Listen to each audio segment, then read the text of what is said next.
10 लोग डूबकर मर गए। यकीन कर पाएंगे आप? ये लोग उत्तर प्रदेश के वृंदावन में घूमने के लिए आए थे। पंजाब से, हरियाणा से करीब 30 लोग एक नाव पर सवार थे। नाव पलटी और उसमें सवार सभी लोग पानी में डूबने लगे। आसपास के नाविकों ने जैसे तैसे कुछ लोगों को नदी से बाहर निकाला। मीडिया रिपोर्ट्स के मुताबिक अब तक 7 महिलाओं और 3 आदमियों की मौत की खबर है। बताया जा रहा है कि कुछ लोग अब भी लापता हैं। सर्च ऑपरेशन जारी है। मौके पर सेना को भी बुलाया गया है। प्रशासन के मुताबिक हादसा दोपहर करीब 3 बजे केसी घाट पर हुआ। ये घाट श्री बांके बिहारी मंदिर से करीब 2.5 किलोमीटर की दूरी पर है। बताया जा रहा है कि पंजाब हरियाणा से आए पर्यटक 2 नावों में सवार थे, जिसमें से एक पलट गई, जिस पर 25 से 30 लोग सवार थे। गोताखोर या कह ले जो आसपास के नाव वाले थे बेचारे, वो नाव में कूदे 40-50 की तादाद में। उनमें से एक व्यक्ति को भी आप सुन लीजिए।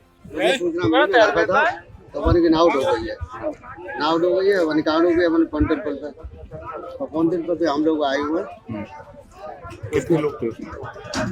बता रहे हैं 20 आदमी थे उसमें, 22 आदमी थे। अभी कितने लोग निकाले?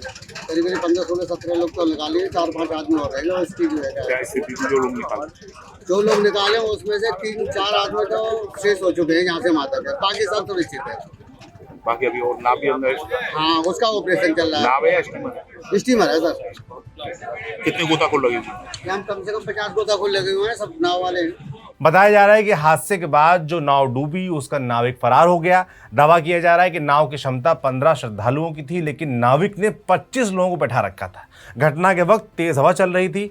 यमुना नदी के बीच में नाव तेज हवा से अचानक डगमगाने लगी और फिर पीपा पुल से टकरा कर नाव पलट गई।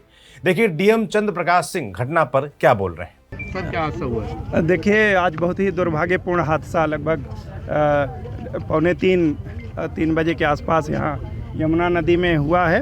ये लुधियाना से लगभग 30 लोग आए हुए थे, जो 2 नाव में यहाँ यमुना जी का भ्रमण कर रहे थे और ये दुर्घटना घटी है केसी घाट के पास में, और जिसमें एक नाव डूब गई है। अभी तक 6 लोगों के शव मिले हैं। काफ़ी लोग, करीब 16-17 लोग जीवित भी बच गए हैं और भी तलाश जारी है। और मुझे पूरा विश्वास है जिस तरीके का रेस्क्यू ऑपरेशन चल रहा है, सभी लोग बिहारी जी की कृपा से जीवित बचा लिए जाएंगे। अभी हमने राहत बचाव के लिए हमारे यहाँ चूँकि आर्मी का स्टेशन है, उनकी हेल्प मांगी है। उनके लोग भी आ रहे हैं, गाज़ियाबाद से एनडीआरएफ भी आ रही है। क्योंकि यहाँ लोकल गोताखोर भी काफ़ी संख्या में रहते हैं, उनको भी हम लोगों ने लगाया हुआ है। सुना आपने, डीएम साहब की सब बातें ठीक, मगर एनडीआरएफ की टीमें गाजियाबाद से आ रही हैं। ये क्या मजाक चल रहा है इस देश में, हमें समझ में नहीं आ रहा। घटना मथुरा में हुई, एनडीआरएफ की टीम गाजियाबाद से आएगी। अब उसको आने में घंटा 2 घंटा लगेगा। अब उसके बाद वो क्या करेगी, ये बताएंगे क्या डीएम साहब या मथुरा वृंदावन का प्रशासन? अब बात कर लेते हैं लापरवाही की, जिसकी वजह से कहा जा सकता है कि ये घटना हुई। कैसी लापरवाही? लोकल मीडिया रिपोर्ट्स में दावा किया जा रहा है कि हादसे के वक्त ना तो नाविक ने और ना ही किसी श्रद्धालु ने लाइफ जैकेट पहनी थी। अब सभी लोग लाइफ जैकेट पहने, इसे सुनिश्चित करवाने का काम किसका है? इसी प्रशासन का है ना, जो गाजियाबाद से आ रही एनडीआरएफ और सेना की मदद का इंतजार कर रहा था।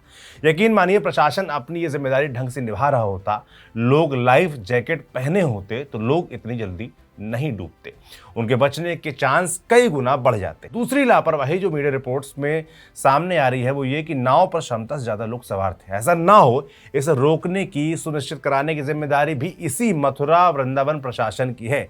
डीएम चंद्र प्रकाश सिंह और उनके मातहत अधिकारी क्या इन सवालों का जवाब देंगे? पर्यटकों के इस ग्रुप में शामिल अन्य लोग क्या बता रहे हैं जो बच गए, उनको भी सुन लीजिए। गाँव से चलिए बस है, कोई कहाँ से है, कोई कहाँ से है, हमें नहीं पता।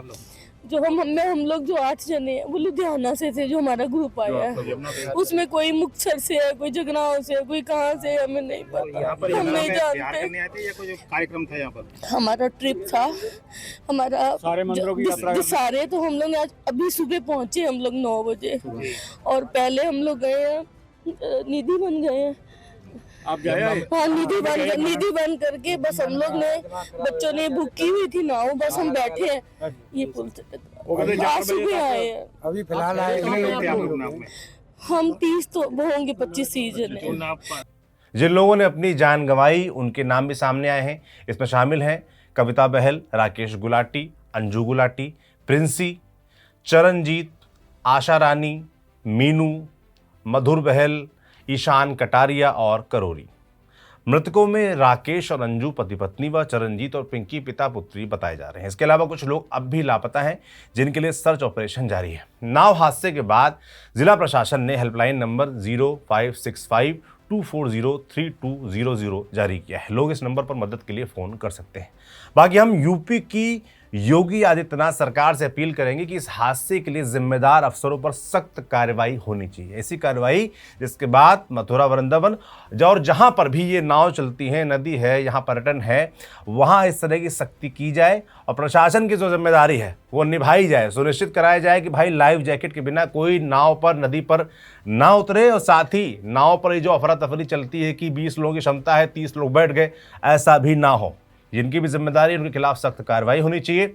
बाकी जो पर्यटकों की जान गई है उनको तो वापस लाया नहीं जा सकता। अब इसके लिए अंत में जो न्याय है वो यही मिल सकता है कि जो भी जिम्मेदार लोग हैं उन पर सख्त कार्रवाई होनी चाहिए और आगे ऐसा ना हो इसे सुनिश्चित करवाया जाए।